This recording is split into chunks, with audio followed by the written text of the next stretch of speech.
One disasters when a natural disaster strikes the earth and leaves in its wake great losses. People desperately search to know the reason why.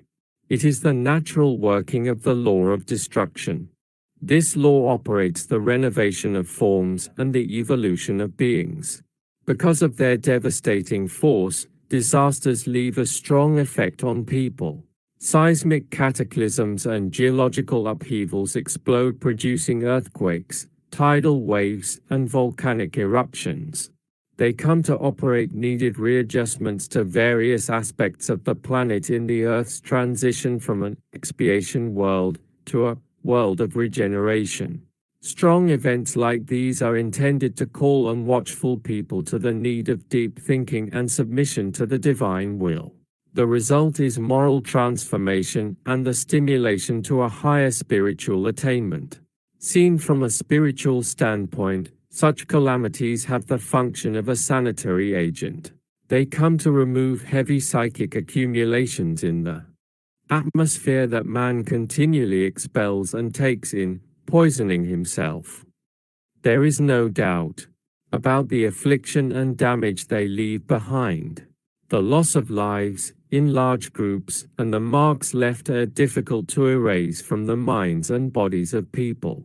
The day before this writing, on February 2, 1974, a fire in the Joelma building in Sao Paulo, Brazil killed 170 people, revealing several acts of heroism.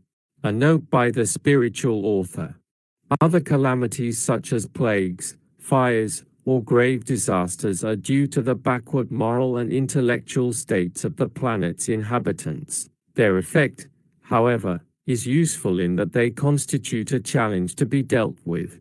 In the future, man will seek ways for protection against them or to eliminate them altogether.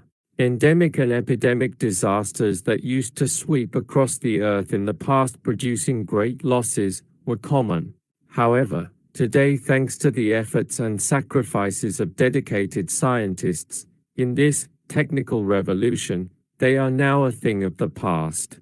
Many other phenomena, still causing real catastrophes, are on the way of being conquered through the ingenuity and perseverance of the human spirit.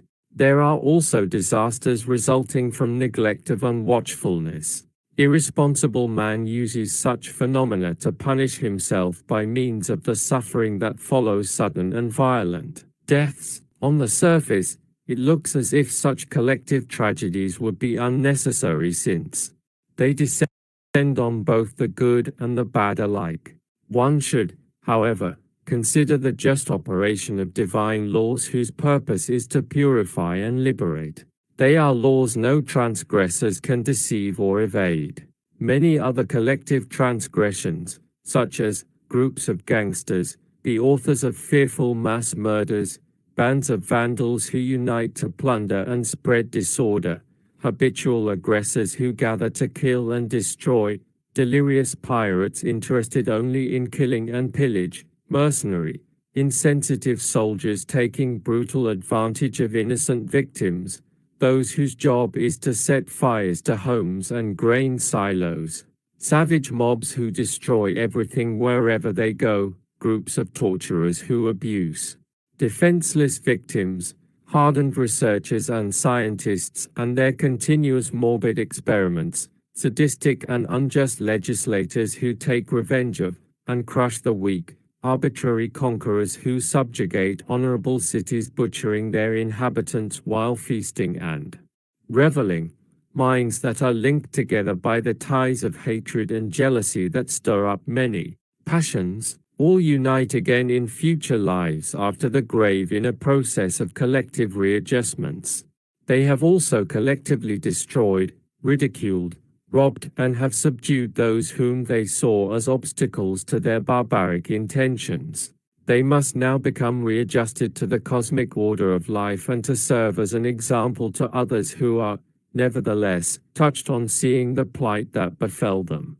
Yet, even then, these others continue in their unfortunate behaviors, missing those valuable lessons that could have led them to an inner transformation.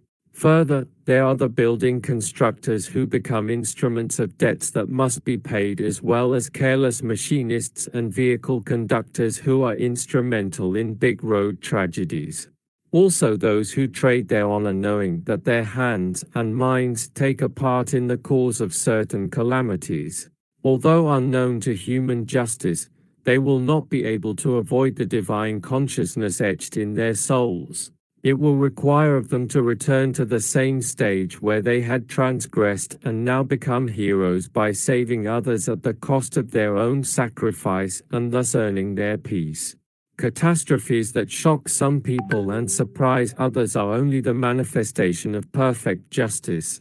As long as men are egotistic and spread the seeds of arrogance, hatred, pride, and are unmindful of their neighbor's suffering, humanity will experience collective afflictions and tears that summon it to the ways of good and love, charity and self-sacrifice. As mankind has been able, through technology, to overcome several factors that produce calamities, humanity can, likewise, through moral conquests, gradually avoid the need of such redemptive measures. Whenever the just concessions for spiritual adjustment are not sufficient, calamities come to make men realize the indomitable presence of the higher powers. This will bring them back to the perception of their own smallness, inducing them to strive towards new horizons of advancement. When we are touched by the suffering of many, and share in the anguish that descends upon families in a catastrophe, let us help them and pray for them in a sanctified union of brotherhood. If we do so, we will be building even now a harmonious society, which, upon crossing the grave, carries peace, hope, and the happiness of a traveler who returns, with great joy, to his homeland.